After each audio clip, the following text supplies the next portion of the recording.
Welcome to Study Loop.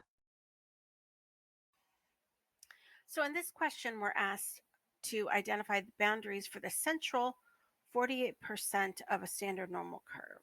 So if we look at our standard normal curve, we want this span to represent 48% of the data. So we have to identify what percent of the data then are below and above that. So keeping in mind the whole thing adds up to 100%. If we take 100% and subtract 48%, that means the other two areas share 52%. So if we split that in half to represent the lower half and the upper half, or the not the lower half and the upper half, but the lower than 48% and above 48%, we find that there is 26% in each of those regions. So one of the beautiful things about the standard normal model is the symmetry.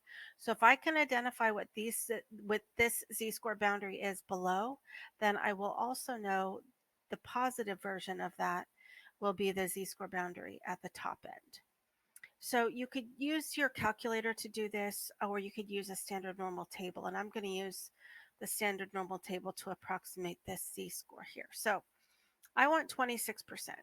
26% is the same thing as a decimal of 0.26.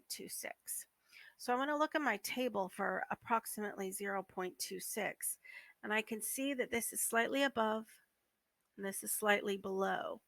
So my z-score is going to be this part right here, negative 0.6 and negative 0.64 and negative 0.65. So somewhere kind of in between there.